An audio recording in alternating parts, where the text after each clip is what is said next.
Good afternoon. I'm Austin Clift. And I'm Melisha Regrier. Thanks for joining us on Studio B. The Radigan Student Center is the center of student life and activity, but with the renewal project underway, it is hard to see the benefits right now.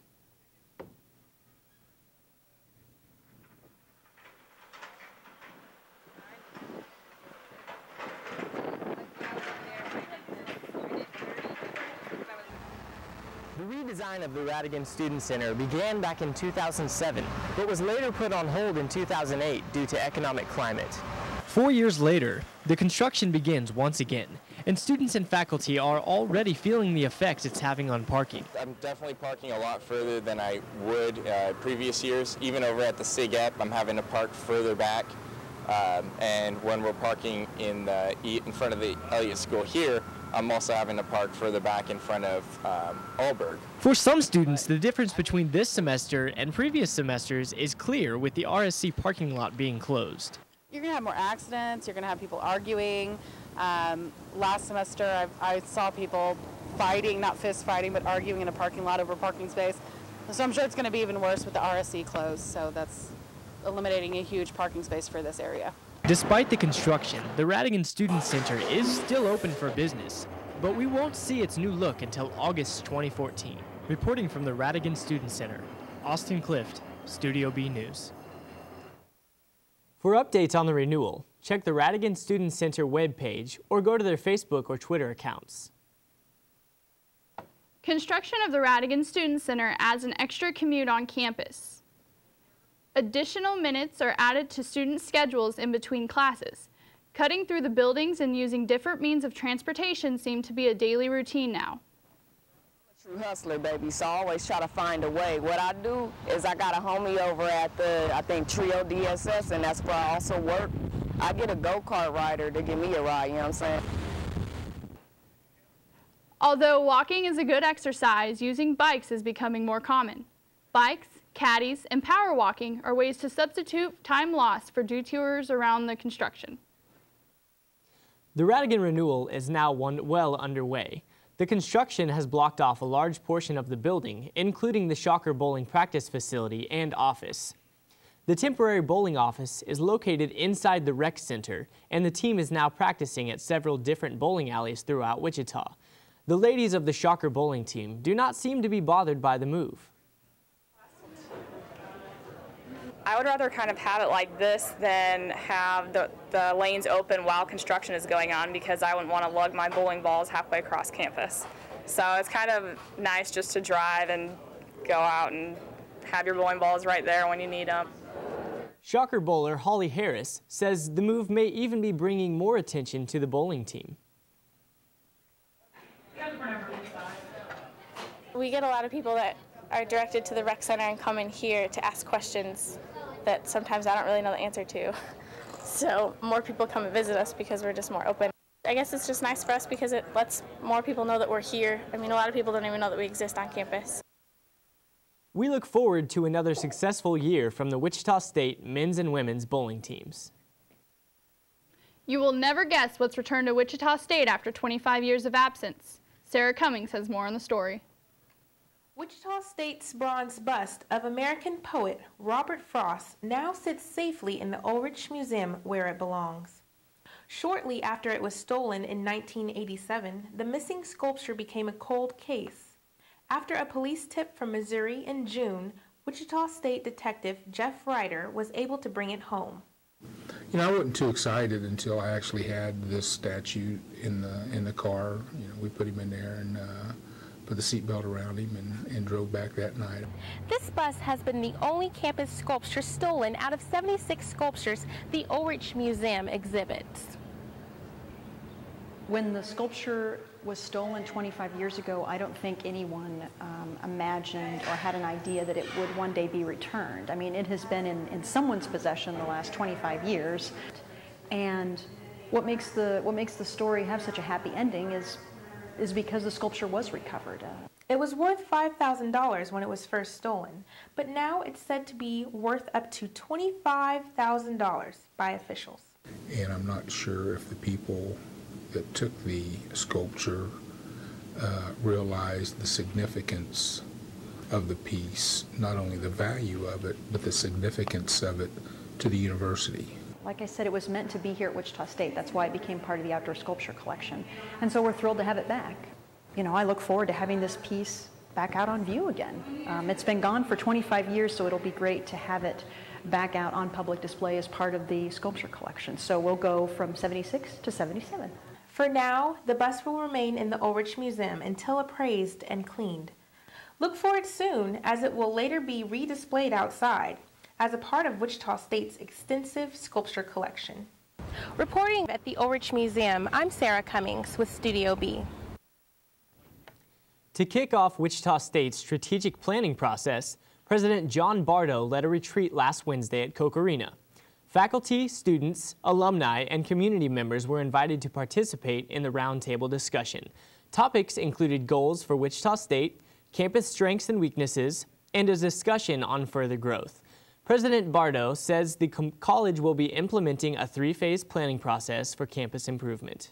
There's going to be a general university plan that really looks at our mission statement and goals and other things. The second phase is going to be in the academic departments and the student affairs areas. This is the third year of this. We'll be looking at the administrative structures and how they are supporting those people who are trying to give direct service to our clients. Keeping up with the changing world is one of the challenges Bardo says Wichita State is facing. These plans are being put into place to help solidify the future of Wichita State. Bardo said over 400 people showed up to the event, showing that the community understands the needs of being engaged in the college. Wichita State's International Student Union makes a splash with bright, colorful attire and decor. With the help of Facebook, ISU reels in over 100 students to attend Aloha, a Hawaiian-themed welcome party. Students join in water balloon fights, volleyball, dances, and phone giveaways. I just won a Cricket Android phone and I'm super excited. The 5 free smartphones that were given away were courtesy of Cricket Wireless. Food at Aloha is thanks to other sponsorships who serve $600 worth of food. The hard work of the volunteers has made this event a success. I helped serve ice cream and helped do the decorations and the flags and watermelons and Lay's. Oh, that's about it. In the hot afternoon, students cool down with water balloons. The whole night, last night, but I'm expecting it to go out within 10-15 minutes, but it's really, really fun, and I think we are one of the only people on campus who's actually doing a water balloon fight. To make new international students feel at home, ISU plans to bring Aloha back next fall. A world-renowned opera singer will return to Wichita State University this month to coach students in his alma mater's vocal music program. Samuel Ramey graduated from Wichita State in 1968 with a bachelor's degree in music performance. The 3-time Grammy Award winner is known in the opera world as a premier bass baritone. He is the most recorded opera singer in history. Ramey, known locally for his performance with the Wichita Grand Opera, will offer his musical knowledge to students during several workshops and private lessons over the next 5 years. He will join the faculty at Wichita State as a guest artist under the university's Guest Artist Fellowship in Opera, a privately funded position. His first courses will run September 24th through October 5th. Ramey will continue the instruction during 2 spring sessions scheduled January 28th through February 9th, as well as March 4th through the 16th. This academic year, Ramey is expected to direct 1 concert. Mandarin Chinese is one of the most spoken languages in the world. At Wichita State, 15% of the international students enrolled came from countries where Mandarin is widely spoken. However, they do not represent the entire Chinese-speaking community on campus. Wichita State offers 3 levels of Chinese classes. 26 students enrolled this fall are added to the population. What's your Hangul? 大家好，我叫张雨宁。Chinese is a difficult language to learn because the tones and pronunciation are not indicated in the writing system. For learning a different language, basically you need to speak a lot before, I would say, before you start writing, because there's no point of you learning a language without knowing how to speak. While picking up a foreign language, students learn to appreciate diversity. In addition, they practice how to see things from different cultural perspectives. Labor Day weekend provided students with a short break from classes. Some students traveled over the long weekend, others relaxed with family, and some barely even left campus. Wichita State athletic training student Devin Heibarger spent most of his Labor Day weekend in Koch Arena for the Shocker Volleyball Classic. Wichita State, working with the women's volleyball team, so pretty much spent my time there, which means no break for me. Senior Rochelle Juresic took the long weekend as an opportunity to travel and visit family. My house at 3 a.m. to drive to Kansas City to fly to Nashville, Tennessee to visit family. I was really sad to come home and to have to come back to school and work, but the break from everything was really nice. Whether students stayed around campus or enjoyed a quick vacation, Labor Day weekend was a welcome break from a day of classes. When we come back, we pause to remember the 11th anniversary of 9/11. We'll be right back. Wichita State students gathered to pay respects to the victims of 9/11.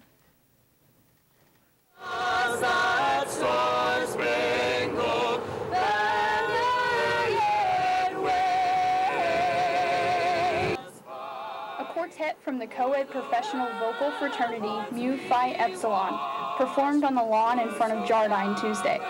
The small group sang patriotic songs in remembrance of the 9/11 attacks in 2001. President Kai Billing says that it is important to remember the attacks so we can learn from them. I know some people are like, it's in the past, we should leave it alone. But at the same time, it impacted our country so greatly, and even though it didn't affect Wichita directly or Wichita State directly, every one of us as Americans were impacted. And the faculty here does a wonderful job of instilling that in everyone. September 11th may have happened 11 years ago, but it will always be a day heavy in the hearts of America. The members of Mu Phi Epsilon are all a part of the Wichita State Concert Chorale. The organization is open to men and women, and those involved must either be a music major or music minor. Tuesday marks the 11th anniversary of September 11th. Some Wichita State students and staff take a look back and remember what was going on around them during this crisis. In class when 9/11 happened, and they made a big announcement over the monitor system telling everyone that the Twin Towers had been crashed in New York. And so we turned the TV on in my classroom and all of the students watched. When I got home and found out what it was, and yeah, you know, it just was like sad, and I didn't have any connection to those people or anything, but you know, you just felt their pain, and you know how crazy it could be that someone would do that to us, attack our country like that. Almost bitter feeling, I guess. I was 15, so I was in that time in my life where it did have an effect on me, and I was understanding what was going on, and it was heartbreaking and just really traumatic for everyone. This tragedy is something that will live in the hearts of many for the rest of their lives. Public Relations Student Society of America is a student organization that provides an opportunity for Wichita State students to gain knowledge and experience in running a public relations campaign. This year, the first focus is on Wichita State's Hunger Awareness Initiative. When we come back, we will have Dr. Deborah Ballard-Reich, who founded the initiative. Welcome back. Today we have Dr. Deborah Ballard-Reich of the Hunger Awareness Initiative here on campus. Thank you for being here today. Thanks for inviting me. If you could start talking about kind of how the Hunger Awareness started and what exactly it is. We started in 2009 with a campus-wide food drive that packaged over 641,000 meals for hungry people in Haiti after the earthquake. And over 3,000 volunteers came to campus on Super Bowl weekend to help us do that. Then last year we decided we wanted to emphasize more hunger on campus. We became aware through our research that very little research has actually been done. You know, we've heard the story of Freshman 15 and starving graduate students, but there's not a lot of research to back that up. So we decided that we wanted to find out what the nature and scope of the problem of hunger might be on Wichita State's campus, and also to raise awareness of hunger on campus. That's awesome. So I know you're working a little bit with PRSSA and trying to really promote the organization. Is there a certain scope that you're trying to reach out for? Yes, PRSSA is going to help us advertise and reach student groups about our second WSU Hunger Awareness Day. And that event will take place on October 20th. We have a number of events planned for that day. Actually, starting September 20th, we're going to launch a campus-wide food drive that will end on October 20th at 1 o'clock in the afternoon in front of Elliott Hall. And we're going to do a food chain where we're going to invite as many people from campus as want to come and bring food, and we're going to take it to the Kansas Food Bank van. Our goal is to collect 5,000 pounds, or 5,000 pounds of food for the Kansas Food Bank during that drive, and we're encouraging campus organizations, student organizations, faculty, and staff to get involved in doing that in whatever way it makes most sense. Then that afternoon from 4:30 to 6:30 in the Marcus Welcome Center, we're going to be doing our third dinner and conversation about hunger on campus. And Sodexo sponsors that event, and we invite anyone who has stories, experiences with hunger, knows someone else's stories about hunger who may not want to come and talk with us on their own, to come and talk with us about what their experiences are and how we might be able to help address issues of hunger on campus.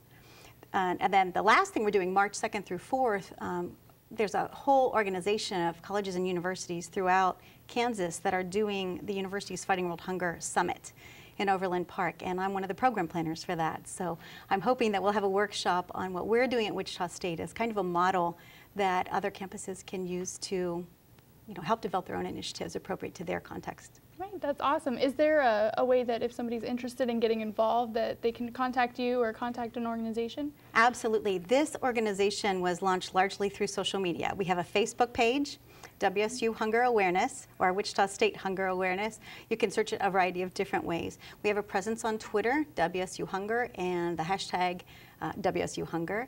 And we also have a web page, wsuhunger.wordpress.com, and that gives contact information for the officers of the organization as well as myself. We're also collecting informal stories because we think a survey is not enough. We need to get people's personal stories, so we invite you through that web page, wsuhunger.wordpress.com, to share your stories and experiences about hunger with us. And our objective then is to inform the campus administration and community about who we are, what we need to do about hunger on our campus, and to develop programs accordingly. All right, well, thank you so much for being here today. Thank you. If you're looking to get into shape this semester, after the break, we'll tell you a great place to go. We'll be right back. Students on campus can join groups to help them start a healthy lifestyle. The Heskett Center now allows students to attend unlimited number of fitness classes with the Shocker Fit Pass. Make the program better. Prior to last semester, every class that you took, you had to pay for. And for people interested in more than one class, if several sort of fit their schedule and they wanted to come to more, it got kind of pricey. And so we wanted to go to something that was a little bit cheaper alternative. From boot camp to Zumba, students have the opportunity to attend 23 sessions of various workouts.